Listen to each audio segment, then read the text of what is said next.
Alright, so even though you may have a hand-drawn version, doesn't really matter which one you use. I'm going to use the computer printout just because I think it looks better.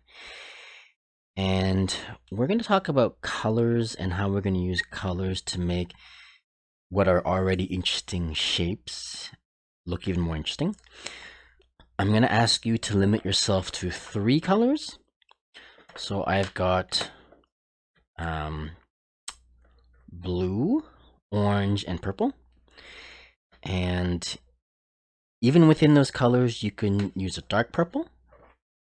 You could use a orange marker, and you can use a dark blue as well. Now you might say, I don't have pencil crayons or markers at home. That's fine. Like I showed you, Jasper Johns used just black and white. So you could even use just a black and white graphite pencil. You can make dark and light tones using just a single pencil, right? And even if you had just one pencil crayon, even that you could still make work. You could because you can color some parts lighter, some parts darker, and you could make some really interesting shapes that way. Okay, so everybody should have at least one thing at home that they can use for this. Now, before we get to the coloring part, I do want to show you how another artist has painted Jasper Johns style numbers just to kind of help us get some inspiration. All right, so I'm just going to show you that video.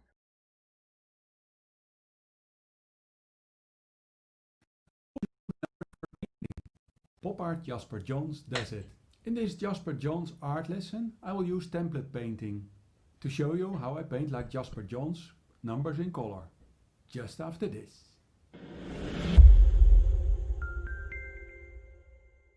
Hi there, my name is Albert van der Zwart. Welcome to A Perfect Paintings, where it's all about improving your painting skills by looking at art, yourself and the world around you. Jasper Johns is an American painter born in 1930. He often paints around a subject like flag, target or maps. An interesting video about one of his maps paintings, link above. And there are these Jasper Johns number paintings. By painting relative prosaic symbols.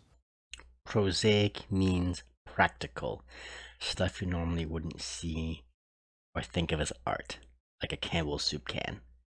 That are not usually the subject of high art, Jasper Johns challenges the viewer to see something new, look again, to question beliefs or opinions. Why not look a second time with a more curious rather than a complacent eye? Would you take a second look at a house number plate, a license plate, or a fighter hydrant marker plate, again to appreciate the beauty of the numbers? We know our numbers 0 through 9, but we don't look at them unless they are Jasper Johns 0 through 9. Now you'll notice he uses stencils. We didn't have stencils at home. Instead we used the word art tool. I start with a simple but interesting exercise using templates and a pencil. To add some color, I partly go over the lines of the last added number with Lyra oil pastels. So you'll see his numbers overlap, and the shapes end up making new shapes when they're one on top of each other. And you'll notice he outlines the shapes so you can see the shapes more clearly. And we'll do that as well. You can still sort of see the 2 there, and a little bit of the 3.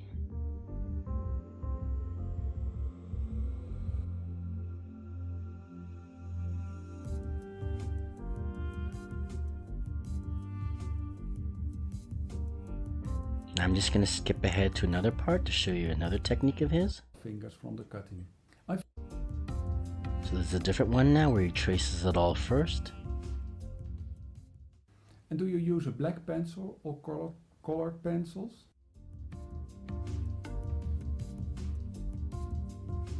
So here he is making those shapes.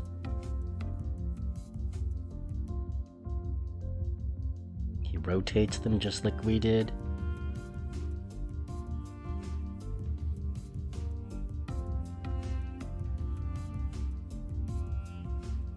flips them. Now he uses shapes that are all the same size. We had the benefit of having a computer to be able to shrink them. You'll notice there he used part of the shape, not the entire 5. I don't know if that was a mistake or not. Oh, yes, it was. Haha. I'm just going to skip ahead a bit more. You'll notice when he colors this one, he only colors the edges. So that's another technique he uses. This artist uses.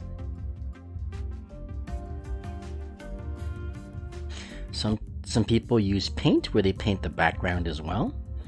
Paint's obviously harder to do. If you have paint, you can. But it's quite hard because our printouts are quite small. Alright. Okay, so now we're going to move back to our drawing. And I found some pencil crayons and some markers at home. I didn't have a whole lot, actually. I just kind of dug around and found whatever my kids had at home. So there's, and I'm going to ask that you limit yourself to 3 or 4 colors maximum. I'm going to use all warm colors for mine, actually. Maybe I'll use a purple as well. So I'm going to use a red, yellow, orange, and purple, 3 to 4 colors. You can also use a yellow marker and an orange marker if you want, just for a bit of variety. Makes it look more interesting. When you color, a couple of things are really important. So I'm going to set these aside. When you color, you want to make sure that when you color the shapes, it's okay if it's a little bit messy. Just don't make it like too scribbly, because it tends to look, it tends to ruin the shape. So the important thing is that when you color adjacent shapes, meaning shapes that are next to the ones you just colored, don't color them exactly the same. Try to avoid that. So in this case, you'll notice I'm still going to use a pencil crayon, but I'm going to do it much, much lighter. And what ends up happening is when you do it like that, you end up emphasizing each of those shapes, those new shapes that they're created by all the overlapping. So again, I'm not going to use this one here. I'm going to switch now to maybe a yellow. Oops. So I'm going to switch to yellow. And you'll see that by switching colors, you end up emphasizing the shapes again. Just like that. And then I'm going to switch to a purple. Now, one thing I would recommend is when you're doing the large areas, like this part here in a moment, you kind of take your time, because most kids will tend to rush for those large areas because they just want to get it done. But when they do that, it tends to look really not that nice, and it ends up ruining it. So if you really must rush, I'm just going to turn this around to make it easier.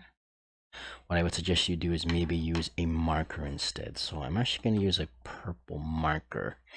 And this one's a little bit darker, but I'm okay with that because everything else is kind of light so far. So you'll notice markers typically tend to look darker, so you really may want to just try out the marker first to see if it's too dark. Sharpies tend to look very dark as well, so just avoid using Sharpies unless you really must. There we go. So one of the tricks that I have for staying within the lines is sometimes what I'll do is I'll just outline first, like that. And that way I can color rapidly, meaning quickly, but not worry about going outside of the lines because I don't have to get too close to the lines. I've already done the lines. See how I can do that really quickly. And then what I'll do as well is for those long areas, I'll just kind of turn the paper so it's a bit easier to color that way. Okay. Now, I'm going to choose to leave this part here white because I think that's a really interesting shape that I want to stand out. So I'm not going to use purple here. I'm going to go back to orange, and I'm going to make this really, really bright. And I think I'm going to use a yellow marker for this. There we go. And I haven't quite used my, is this red? I haven't used my red yet, so I'm going to use the red. There we go. That. And I'm going to use my purple again. Oops, that's okay. Just a little bit's fine.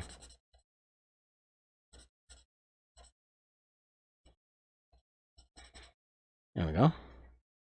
So you'll see I haven't quite finished this yet, but it's already starting to look much more interesting than just the letter B, the number 6, or the letter G, right? So by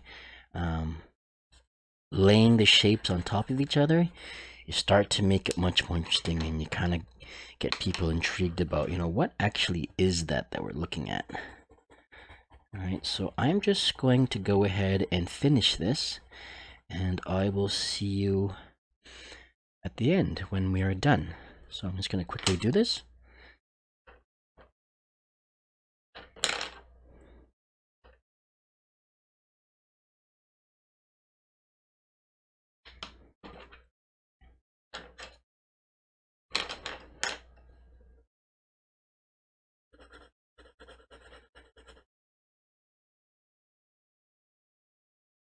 Now, if you're finding you're running out of colors, you might need to just, like I did, just shade lightly or leave them white as well.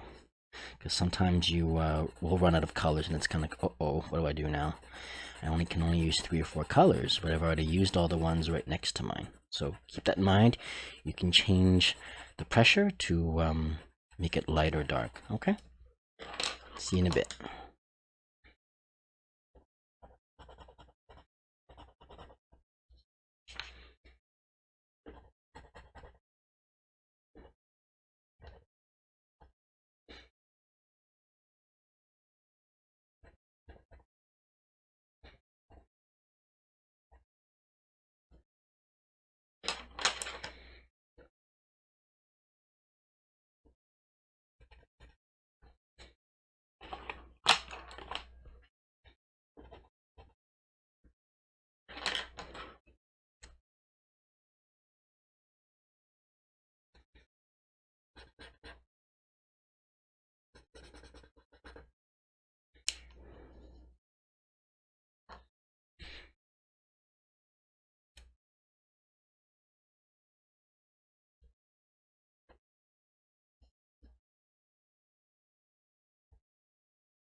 All right, so we're all done here, and you can kind of see